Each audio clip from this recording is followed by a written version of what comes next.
Narito ang mga pinakamaiinit na balita ngayong tanghali.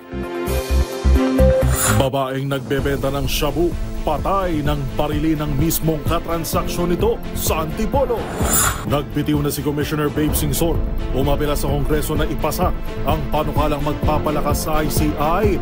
Pagbibitiw nito, tinawag na malaking kawalan ng isang senador. Cargo vessel nasunog sa Manila North Harbor, 3 sugatan. Sa MBC TV correspondents, rider patay matapos sumemplang at magulungan ng truck sa San Fernando City, La Union. Sa MBC TV Sports, pinakamalaking delegasyon ng Pilipinas tutungo sa Thailand para sa SEA Games 2025. At sa Showbiz Pattern, Cup of Joe, kinilalang #1 artist of 2025 ng Billboard Philippines. Kalimutan ka, Miss Kastakli, nanguna naman sa listahan ng top 10 music videos ng YouTube PH ngayong taon.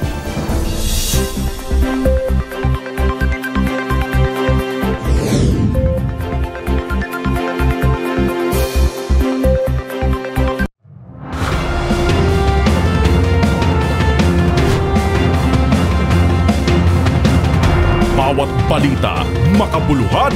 Bawat kwento, makapangyarihan. Boses ng Pilipino para sa Pilipino. Live mula sa MBC TV Studio. MBC TV Network News.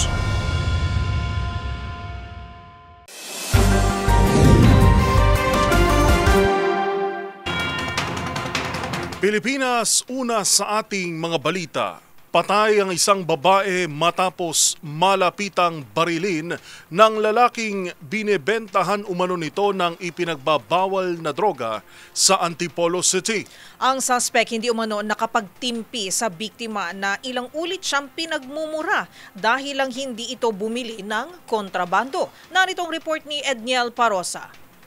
Dead on the spot ang isang babae makaraang barilin sa ulo ng isang lalaking binentahan niya umano ng shabu sa barangay Kupang, lungsod ng Antipolo. Ayon kay Police Lieutenant Colonel Mark Henry Garcia, Acting Chief of Police ng Antipolo, napiko ng suspect sa kanyang biktima. Pinagmumura kasi umano ng babae ang kanyang katransaksyon nang tumanggi itong bumili ng ipinagbabawal na gamot. Tumanggi itong ating suspect. So, pinagmumura itong ating suspect. So, allegedly, yun yung naging dahilan. Makikita sa CCTV na sinundan pa ng suspect ang babae, saka malapitang tiningga sa ulo habang naglalakad. Mabilis namang naaresto ang gunman sa hot pursuit, lalo't nakilala ng witness ang suot niyang pangibaba. Na-recover din ang ginamit na baril sa insidente na itinapon sa crime scene ng tumakas ang lalaki. Sabi ni Garcia, negative naman sa impluwensya ng illegal drugs ang suspect pero may warrant of arrest sa kanya sa kasong robbery. Paalala ng kapulisan. Lalo po papalapit na po ating Kapaskuhan. So inaasahan na lalaki ang bilang ng tao dito sa area. Yung mga kawatan ay yun po ang opportunity din nila. Maharap sa kasong murder ang nahuling salarin. Ito sa Edniel Parosa, nag-uulat para sa DZRH. Una sa Pilipinas, una sa Pilipino. Samantala, sa kanyang pagbibitiw bilang miyembro ng Independent Commission for Infrastructure o ICI, nanawagan si ex-Commissioner Babe Singson sa Kongreso na ipasa ang panukalang batas na magbibigay pangil sa komisyon. Ang buong detalye alamin sa live report ni Giselle Ricafort. Giselle. Ms. Kay, umapila si resigned Independent Commission for Infrastructure member Rogelio Singson sa Kongreso na paspasan yung pagpasa sa panukala na magpapalakas sa kanilang komisyon. Sa press briefing dito sa Taguig City, sinabi niyang urgent yung pag-aproba sa panukalang Independent People's Commission sa Senado, gayon din yung House version. Idiniin niyang hindi sapat sa ICI lang na o hindi dapat sa ICI lamang iasa yung bigat ng problema at kailangan nila ng matatag na suporta mula sa opisina ng Pangulo at sa parehong kapulungan. Kung hindi, sabi ni Singson, hindi mabilis na uusad yung mga inisyatiba ng komisyon na walang sapat na otoridad at kapangyarihan. Pakinggan natin. So, I hope people understand that ICI on its own cannot solely carry the burden. We need the support of other government institutions, particularly at this time, both houses of Congress, the Senate and the lower house. So we are appealing to leadership of the House and the Senate to please pass that before the year ends. Okay. Personal namang nagpaliwanag si Singson sa media para sa kanyang irrevocable resignation. Sabi ng commissioner na labas-masok daw siya sa pagamutan, sumasalang sa medical workout at sa kauna-unahang pagkakataon, pinaiinom na daw siya ng maintenance medication para sa puso, mataas na BP at kolesterol. Dahilan pa ni Singson, hindi raw sana yung kanilang pamilya sa grabing stress at security para sa kanilang kaligtasan.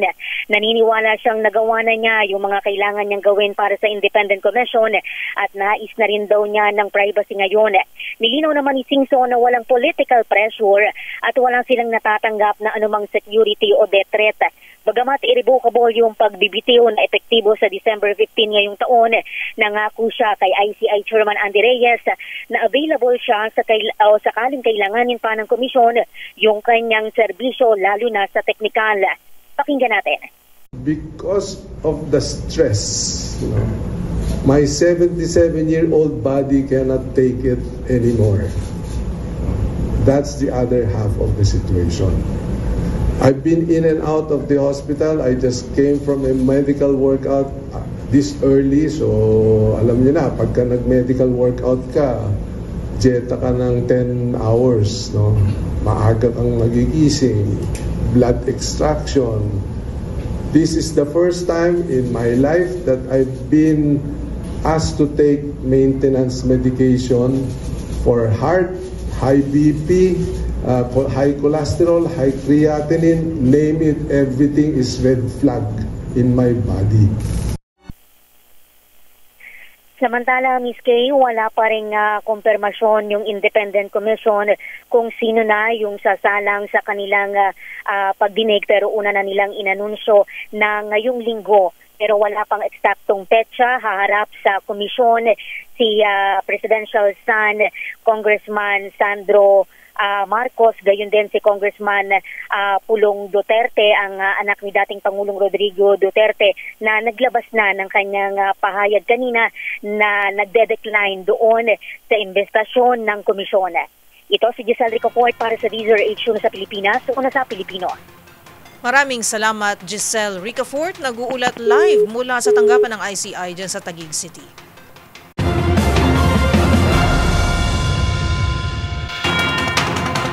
Malaking puwang ang iiwan ni dating DPWH Secretary Babe Singson matapos nitong isumite kahapon ang kanyang pagbibitiw mula sa ICI dahil umano sa matinding stress sa mga pagdinig. Hamon ng isang senador agad humanap ng kapalit na kasing husay ni Singson upang hindi mabulilyaso ang development sa komisyon. Magbabalita si Raymond Dadpaas. Malaking kawalan sa Independent Commission on Infrastructure o ICI ang biglang resignation ni dating DPWH Secretary Rogelio Babe Singson. Ito ang deklarasyon ni Senador Sherwin Gatchalian ng Senate Committee on Finance. Sabi ni Gatchalian, si Singson ay kilala sa kanyang integridad at may technical expertise sa mga infrastructure project ng gobyerno. Dapat ay makahanap kaagad ang ICI ng kanyang kapalit na may kapantay na kapasidad o kalibre. Ito ay upang hindi madiskaril ang momentum sa nasimulan na kampanya laban sa corruption. Dahil sa resignation ni Singson, ang mga natitirang opisyal ng ICI ay sina Chairman Justice Andres Reyes, Rosana Fajardo at Special Advisor na si General Rodolfo Azurin Jr. Idinahilan ni Singson sa kanyang resignation ang matinding stress sa kanyang trabaho sa ICI, lalo na't ito ay 77 taong gulang na. Maliban pa sa kadahilan ng kanyang pangsiguridad, matatanda na dumaan sa mahabang ligawan bago pumayag si Secretary Singson na maging miyembro ng ICI. Ilang individual nang inirekomenda ng ICI na kasuhan ng Ombudsman kaugnay ng mga maanumalyang flood control project. Maliban sa mga kontraktor ay kasama ang ilang congressmen at mga dati at kasalukuyang senador. Para sa MBC TV Network News, Ito si Raymond Dadpas ng DZRH, una sa Pilipinas, una sa Pilipino.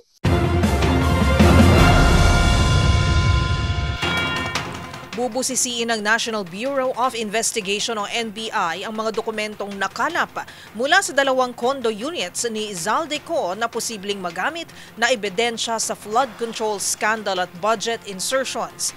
Pero dahil inspection order lamang ang ipinagkaloob sa NBI, mananatiling confidential ang nilalaman ng mga dokumento maliban kung gagamitin ito sa mga pagdinig. Ang mga detalye sa report ni Jackie Resho. Ininspeksyon ng mga tauhan ng National Bureau of Investigation o NBI ang 2 condominium units na pagmamay-ari ni dating congressman at ngayon poganting si Zaldico sa BGC Taguig kahapon. Bitbit ang isang inspection order, hinalugad ng NBI ang naturang condominium para maghanap ng mga dokumentong posibleng magbibigay ng karagdagang impormasyon tungkol sa maanumalyang flood control projects at sa budget insertions. Ang kaibahan naman ng inspection order sa search warrant na kinukuha ang mga dokumento, maaari lamang kopyahin ng mga ito ng NBI para hindi ito masira o magalaw pa ang mga ito. At ang inspection order ay mananatiling epektibo sa loob ng 14 na araw. Sa panayam sa programang Damdaming Bayan, sinabi ni NBI Director Attorney Lito Magno na ang mga nakalap na dokumento ay mananatiling confidential at maaari na lamang maipakita sa mga case hearing. Gayunpaman, tiniyak niyang nagpapatuloy ang pagsusuri sa mga ito upang makita kung magagamit ang mga ito bilang ebidensya sa investigasyon at case build-up laban sa dating kongresista na umano'y mastermind sa matinding katiwalian sa flood control scandal. Tungkol po doon sa ating sinagawang pag-implement ng inspection order, may mga nakita pong dokumento doon pero ayon po kasi sa isa sa ng inspection order, ang mga ito po ay considered classified pa po o yung confidential. At inilalabas lang po yan sa pag-hearing. Siguro po doon na pwede nating maberipika at ma-cross-reference sa mga binigay na salaysay at mga ebidensya pa nating nakalap sa pag-build up ng kaso na ito. Para sa MBC TV Network News, ito si Jackie Resho ng DZRH, una sa Pilipinas, una sa Pilipino.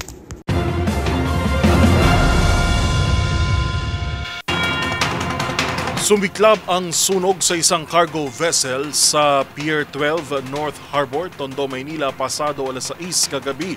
Kinumpirma ng Philippine Ports Authority o PPA na may 3 tripulante ng barko ang nasugatan. Nakaagad namang naisugod sa ospital.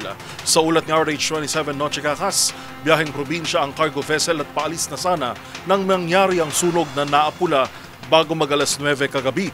Nagsimula ang sunog sa engine room ng Meridian 2, Tacloban habang nakadaong sa Pantalan. Umabot ang sunog sa ikalawang alarma na nirespondehan ng higit sa 300 fire trucks mula sa Bureau of Fire Protection at Fire Volunteers.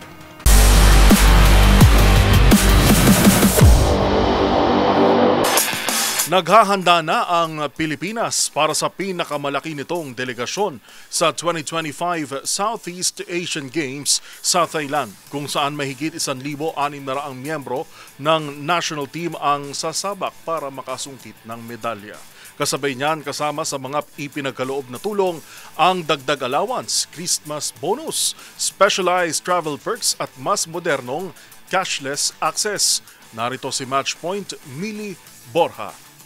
Inihahanda na ng Pilipinas ang pinakamalaki at pinakamalakas na delegasyon nito para sa 2025 Southeast Asian Games sa Thailand, kung saan mahigit 1,600 athletes, coaches at opisyal ang ipapadala ng bansa. Sa isinagawang send-off ceremony, binigyang diin ng Philippine Sports Commission at Philippine Olympic Committee na nakatuon ng programa sa Substance Over Spectacle, natampok ang interfaith prayer, mensahe ng sports officials at dagdag na benepisyo para sa national teams. Kabilang sa mga pinagkaloob na suporta ang 6,000 pesos na dagdag allowance, 18,000 pesos na Christmas bonus, specialized mabuhay miles card para sa national athletes at custom Maya Visa card para sa mga modernong financial access. Ayon kay PSC Chairman Pato Gregorio, layunin ng mga benepisyong ito na kilalanin ang pagsusumikap ng mga atleta. Nagbigay din ng mensahe si POC President Abraham Bambol Tolentino at hinikayat ang delegasyon na maging matapang sa kompetisyon. Magbubukas ang 2025 SEA Games sa December 9, araw ng Martes, kung saan pangungunahan ni Alex Iyala at Brian Bagu Lagunas ang 200 delegasyon sa opening ceremony bilang flag bearers. Tatagal ang naturang multi-sport event sa December 20, 2025. Para sa MBC TV Network News, ito si Millie Borja ng DZRH TV, una sa Pilipinas, una sa Pilipino.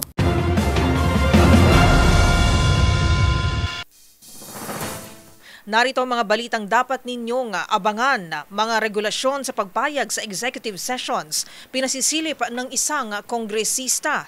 Sa MBC TV Global social media ban sa Australia, kasado na sa susunod na linggo. Ilang accounts pinagtatanggal na ng Meta.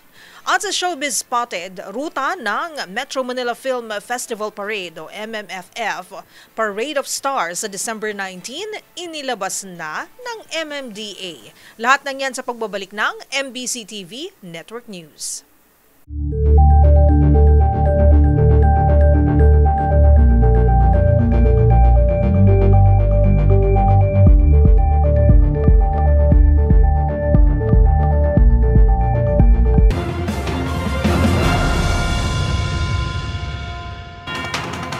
Sa pagbabalik ng ating balitaan, pinatawan ng 90-day preventive suspension ng Land Transportation Office o LTO ang lisensya ng isang vlogger matapos magmaneho gamit ang pekeng plaka at habang gumagamit ng cellphone. Aba, ang daming paglabag nito . Pinagpapaliwanag din ng LTO ang isang tatay sa Isabela na pinagmaneho ang kanyang batang anak. Narito ang report ni Val Gonzalez. 70 araw na preventive suspension ang ipinataw ng Land Transportation Office sa lisensya sa pagmamaneho ng kontrobersyal na vlogger na si Norman Mangusin alias Francis Leo Marcos. Ito ay kasunod ng pagmamaneho ni Mangusin ng sasakyan na peke ang plaka, hindi nakasuot ang seatbelt at gumagamit pa ng mobile phone habang nagmamaneho. Dahil dito'y agad dinatasan ni LTO Chief Assistant Secretary Marcos Lacanilaw ang nabanggit na vlogger na dumalo sa isasagawang hearing sa LTO Intelligence and Investigation Division sa East Avenue, Quezon City ngayong alas 3 ng hapon. Sa inilabas na show cause order ng LTO, pinagpapaliwanag si Mangusin kung bakit hindi siya dapat patawan ng mga kasong paglabag sa failure to attach authorized motor vehicle license plate, mandatory use of seatbelt, distracted driving, reckless driving at improper person to operate a motor vehicle. Sa ngayon ay inialarma na ang Ford Expedition na minamaneho ni Mangusin. Inatasan din si Mangusin na kinakailangan niyang dalhin sa Motor Vehicle Inspection Facility sa LTO compound ang nabanggit na sasakyan para sa ilalim sa roadworthiness inspection. Nagbabala si Asek Lacanilaw sa vlogger na kapag nabigong dumalo o nabigong magsumite ng kanyang komento ngayong hapon ay tuturing ito ng ahensya na pagbaliwala sa karapatan nito na makipagtanggol pa ang kanyang sarili. Samantala, kasabay ng kaso ni Mangusin, pinagpapaliwanag din ng LTO ang isang tatay na hinayaang magmaneho at ibidyo pa ang anak na batang babae habang nagdadrive ng sasakyan sa bayan ng Etxague sa Isabela. Giit ng LTO, hindi lamang inilagay sa panganib ng amang kanyang anak, kundi maging ng iba pang gumagamit ng kalsada dahil nangyari ito habang umuulan at kasagsagan ng bagyong si Paulo. Pinatawan na rin ng 70 araw na suspension ang driver's license ng ama ng bata na kinakailangan ding humarap sa pinatawag na investigasyon ng LTO sa LTO Region 2 Office sa Tuguegarao City sa lalawigan ng Cagayan. Para sa MBC TV Network News, ako si Val Gonzalez, DZRH, una sa Pilipinas, una sa Pilipino.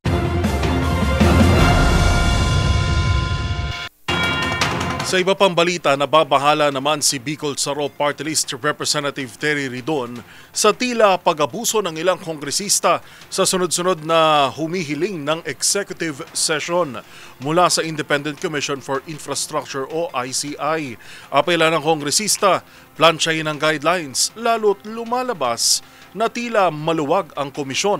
Bagay na nagpapawalang saysay sa matagal ng panawagan na i-live stream ang mga pagdinig. Magbabalita si Milky Rigunan. Pinag-iingat ang Independent Commission for Infrastructure sa mga maluwag na pag-avail ng ilang contractors ng executive session. Apela ito ni Bicol Saro Party List Representative Terry Ridon, Chairman ng House Infracom, nang simulan na ng ICI ang live streaming sa kanilang mga investigasyon sa flood control anomaly.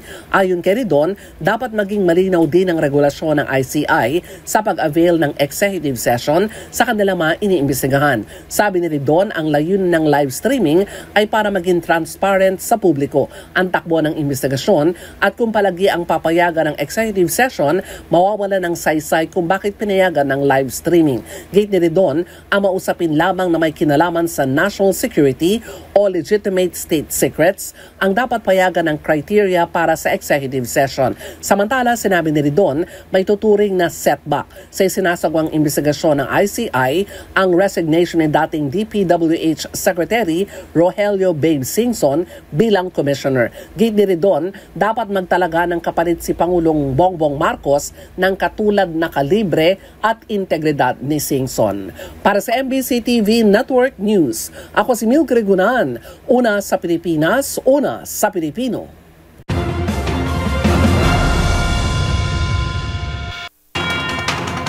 Nanganganib na magkaroon ng malaking rigudon sa buong Bureau of Internal Revenue dahil sa diumanoy pang-aabuso sa kanilang pag-issue ng Letter of Authorities.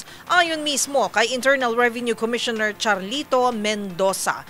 Ayon pa sa opisyal, posible namang sa Pebrero pa nito i-lift ang suspensyon ng LOA kasunod ng iskandalo. Naritong ulat ni Kyle Bulyas.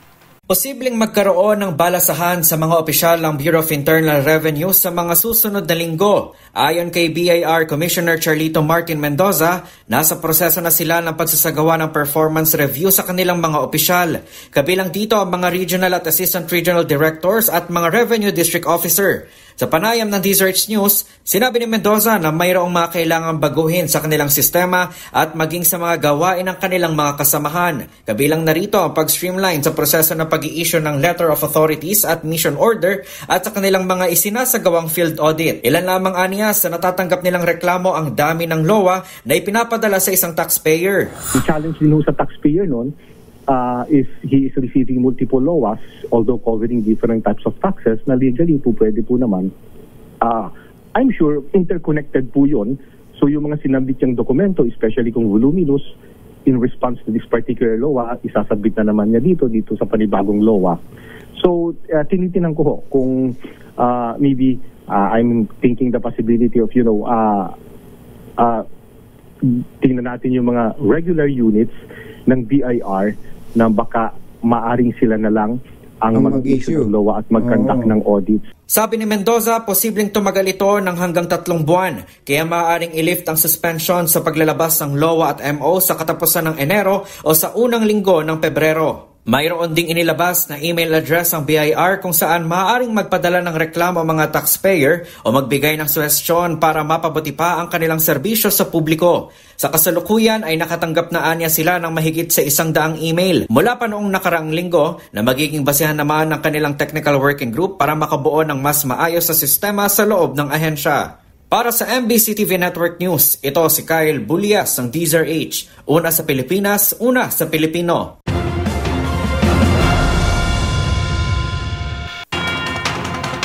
Muling nag-alboroto ang Bulkang Taal kaninang madaling araw. Ayon sa FIVOX, nagkaroon ng 2 phreatic eruptions ang bulkan alas 12:58 ng hating gabi at 1:04 ng madaling araw na pawang nagtagal ng 2 minuto. Una itong nagbuga ng usok na umabot ng 1,200 metro ang taas mula sa crater, habang ang pangalawa namang phreatomagmatic eruption ay nagbuga ng ballistic fragments na umabot sa 300 metro mula sa ibabaw ng lawa. Nananatili ang Alert Level 1 sa Bulkang Taal.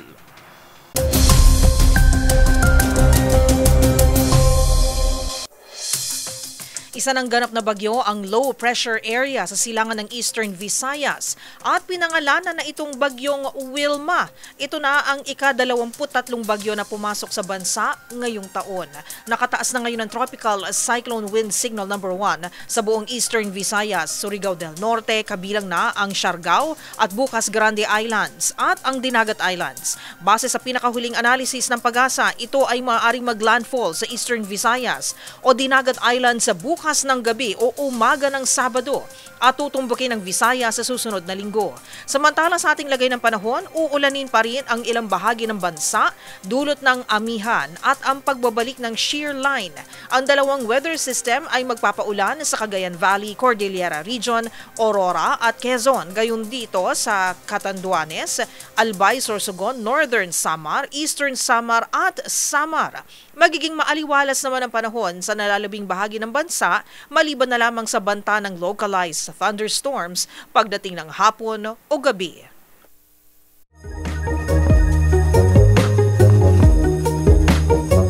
Para mas maging organisado ang isang grupo, ang isang klase, ang mga mag-aaral ay nakapila by height o di kaya naman ay in alphabetical order. Para nito, para rin mas maging madali ang ating paghahanap ng mga libro sa library. Pero may nakasanayan na tayong gamit na hindi alphabetically ordered pero hindi na tayo nalilito.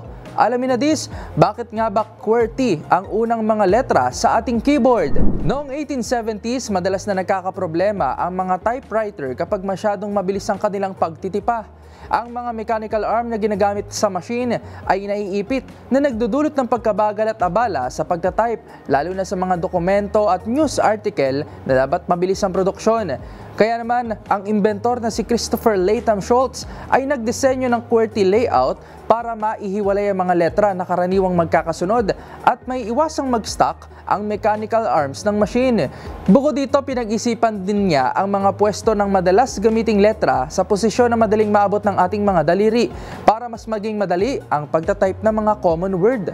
Sa simula, medyo nahirapan ang mga tao sa pag-adjust sa bagong layout, pero kalaunan, natutuhan din nito ng mga user at naging standard na sa lahat ng typewriters. At nang pumasok ang modern computer keyboards, bagamat hindi na natin kailangan ng QWERTY layout, patuloy pa rin tayo sa paggamit nito dahil dito na nasanay ang mga tao. Tandaan, mas makulay ang mundo kung alam mong hiwaga sa pag-ikot nito. Ako po si Rovic Manuel, nagpapaalalang sa kaalaman ay walang labis, magsaliksik para siguradong alam na this.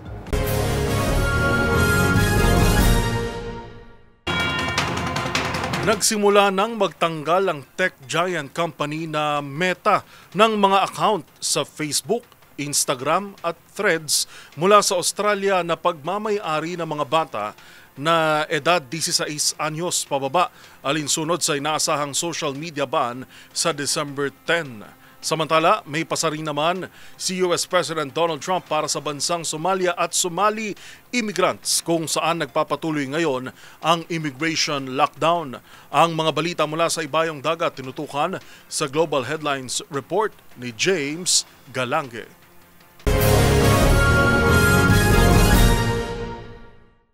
Balita mula sa Australia. Bago pa man dumating ang December 10 kung saan pagbabawalan na ang mga kabataan sa Australia ng paggamit ng social media, ay nagsimula ng tech giant na Meta na magtanggal ng mga account ng ilan sa mga under 16-year-old users. Ayon sa Meta, tinatayang nasa 150,000 Facebook users at 350,000 Instagram users ang maaaring maapektuhan ng panukalang social media ban. Sa ilalim kasi ng batas, papatawan ng hindi bababa sa $33 million ang mga tech companies na hindi susunod. Ngunit sa kabila nito, naniniwala pa rin ng Meta na may mas komprehensibo at epektibo pang paraan para harangin ng mga SOCMED scams na siyang sinasabing nakasasama sa mga kabataan. Sa iba pang balita, may mga maahang naman na salita sa United States President Donald Trump para sa mga Somali immigrant na tila may paglait pa sa kanilang bansa. Ayon kay Trump, hindi niya raw anya itinuturing na parang isang tunay na bansa ang Somalia, bunsod na iba't ibang krisis na kanilang kinakaharap at nangihibang bansa na lamang para makapaghanap buhay.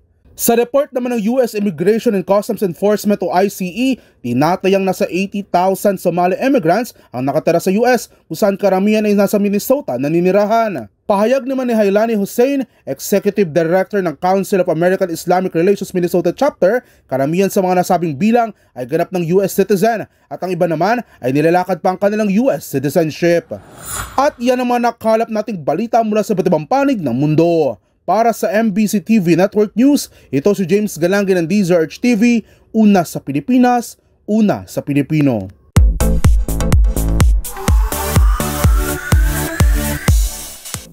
Usapang MMFF naman tayo o Metro Manila Film Festival. Para sa mga nais masilayan ng mga bida ng pelikulang Kalahok ngayong taon, inalabas na ng Metropolitan Manila Development Authority o MMDA ang ruta para sa inaabangang Parade of Stars. Ang mga dadaanang lugar sa Makati na host city ng 51st MMFF. Sa report ni Showbiz Angel.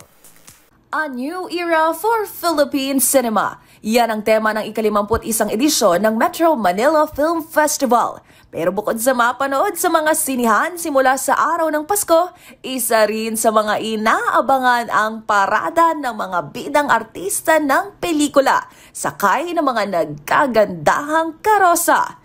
At kaugnay niyan, sa December 19, kasado na nga ang MMFF Parade of Stars sa Makati na siyang host city this year. Batay sa anunsyo ng MMDA, sa Macapagal Boulevard ang simula ng parada na dadaan sa Buendia, Ayala at Makati Avenue na magpapatuloy sa JP Rizal Street, A. Reyes Avenue at magtatapos sa Circuit Makati. Tinatayang tatagal ng 1 oras at 40 minuto ang 8.4-kilometer parade. Ang 8 pelikulang kalahok sa 51st MMFF ay Call Me Mother, Reconnect, Manila's Finest, Shake, Rattle and Roll Evil Origins, gayon din ang I Am Perfect, Love You So Bad, Unmarry at Bar Boys After School. Habang sa December 27 naman, nakatakdang ganapin ang Gabi ng Parangal ng Metro Manila Film Festival.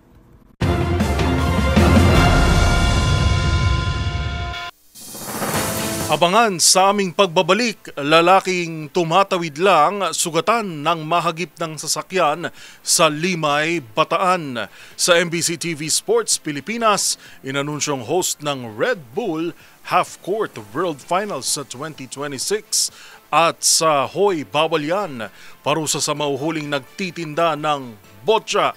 Alamin, yan at marami pang iba sa pagbabalik ng MBC TV Network News.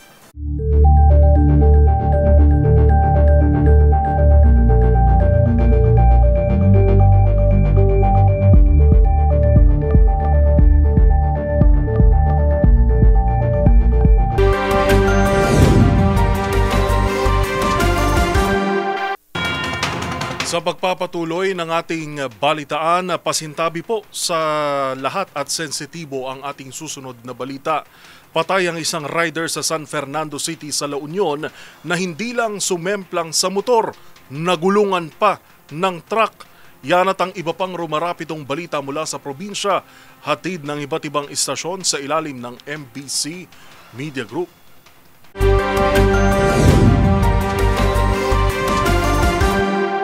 Nakaburol na ngayon sa kanilang tahanan sa Mangaldan, Pangasinan ang 28 anyos na binata matapos itong maaksidente sa kanyang motorsiklo sa San Fernando City, La Union. Batay sa ulat ni Police Lieutenant Colonel Tristan Oliver Nara, ang Chief of Police ng City of San Fernando, naganap ang aksidente sa National Highway ng syudad kung saan minamaniho ng biktima ang kanyang motorsiklo nang magtangka itong mag-overtake sa kanang bahagi ng truck. Na aksidenteng nalubak at na-lose control sa kanyang manubela dahil ng kanyang pagsimplang at tumilapon sa ilalim ng truck, kaya siya nasagasaan sanhi ng agad niyang pagkamatay. Naitakbo man sa paggamutan ng biktima ngunit idineklarang dead on arrival ng attending physician. Ang truck driver na 42 anyos na residente ng nasabing syudad at ang kanyang truck ay kasalukuyang nasa kustodiya ng San Fernando La Union Police Station para sa kaukulang disposisyon.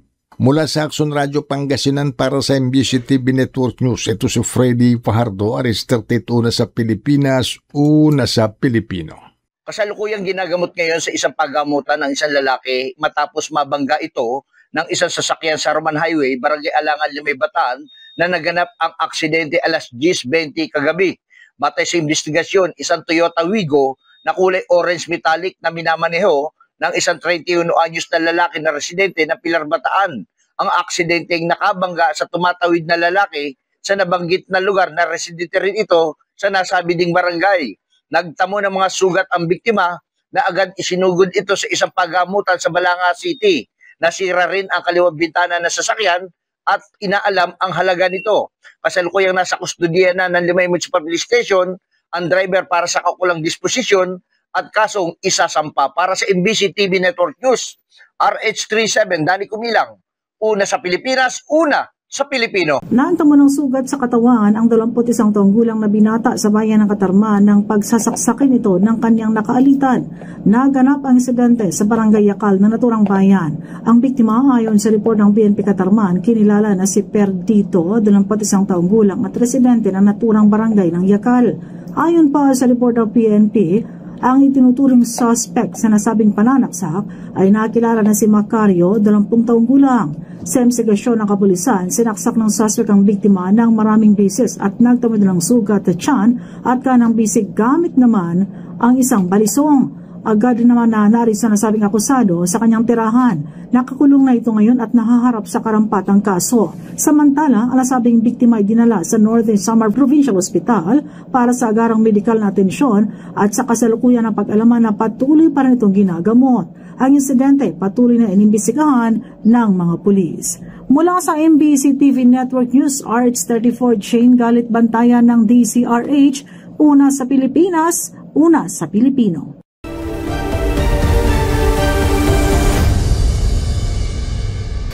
Ngayong papalapit ang Kapaskuhan ay tiyak marami sa atin ang iniisip na kung ano ang mga ihahanda.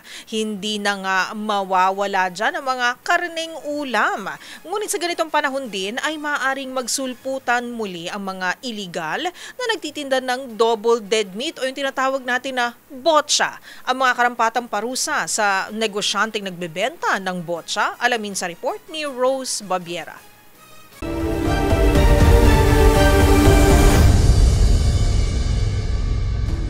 Bunsod ng sunod-sunod na pagtaas ng presyo ng bilihin sa merkado, marami sa atin ang nais makatipid sa paghahanda ng Noche Buena ngayong Pasko. Kaya kung saan mas mura, madalas, doon na kumakagat ang marami. Ngunit hindi mawawala na kung saan pa mas pasok sa budget, ay doon pa mapapahamak ang kalusugan ng pamilya. Halimbawa na lang, ang mga mura ngunit mapanganib kung makain na double dead na meat o botcha kung tawagin. Nakapaloob sa Republic Act No. 10536 o ang batas na nag-amyenda sa Meat Inspection Code of the Philippines na ang mga kinatay na karne mula sa mga hindi rehistradong slaughterhouses o ang mga kinatay na walang kaukulang dokumento at inspeksyon ay maituturing na hot meat o botcha. Ang mga ganitong uri ng karne ay delikado sa kalusugan dahil may mga bakterya ito na maaaring magdulot ng diarrhea o food poisoning. Ang sino mang mapapatunayang nagbebenta ng botcha o kumakatay ng mga patay na hayop upang ibenta ay maaaring maharap sa pagkakumpiska sa mga karne. Bukod pa rito, maaari ring makulong ang negosyante o tindero ng hindi bababa sa 6 na taon hanggang 12 taon at pagmultahin ng 100,000 piso hanggang 1 milyong piso. Babayaran din ito ang halaga ng mga damage kung sakaling nalagay sa peligro ang mga nakabili sa mga double dead na karne. Kung mayroon pa kayong nahuling ipinagbabawal na akto o kaya naman ay mayroon kayong reklamo, itag nyo kami sa DZRH. Hoy! Bawal yan!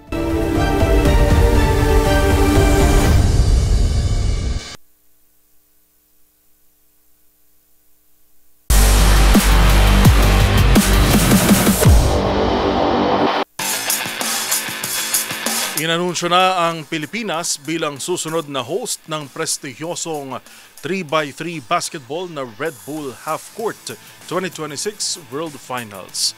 Narito ang report ni Matchpoint, Mili Borja. Kumpirmado na ang pagiging host ng Pilipinas sa Red Bull Half Court 2026 World Finals, isang malaking global 3x3 basketball event na gaganapin sa susunod na taon. Sa kasalukuyan, hindi pa inilalabas ang kompletong detalye tungkol sa venue at official schedule. Ngunit kumpirmadong susundan ng bansa ang Dubai bilang pinakahuling host ng prestiyosong palaro. Sa 2025 edition ng kompetisyon na idinaos sa Japan, nanguna ang Egypt sa men's division, habang dinomina naman ng Japan ang women's division. Kinatawa naman ng Uratex Dream at Tahoe Story ang Pilipinas sa nasabing torneo na patuloy na nagtataas ng presensya ng bansa sa international 3x3 scene. At yun ang mga latest updates sa mundo ng sports. Para sa MBC TV Network News, ito si Emily Borja ng DZRH TV, una sa Pilipinas, una sa Pilipino.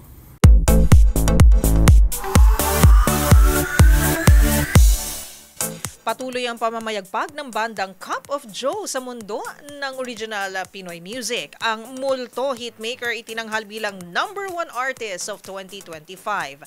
At kung top music video naman ang pag-uusapan, ang kantang Kalimutan Ka ng rapper-singer na si Skusta Klee. Tama ba kakipag-pronounce dyan? Ang nanguna sa inilabas na listahan ng YouTube Philippines. Narito ang report ni Showbiz Angel.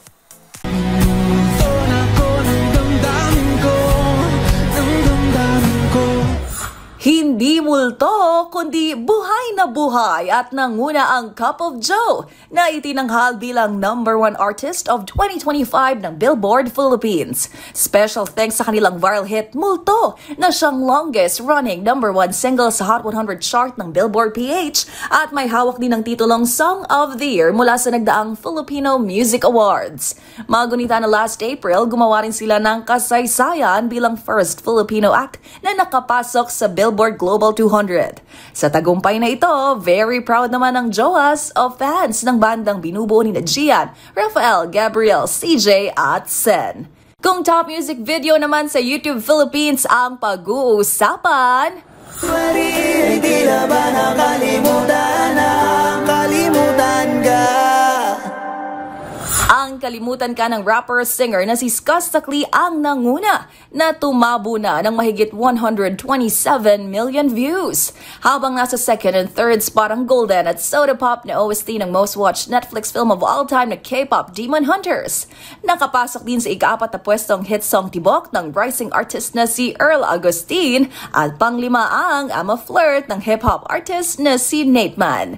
Para sa MBC TV Network News, ito po ang yung Showbiz Angel ng DZRH TV, una sa Pilipinas, una sa Pilipino.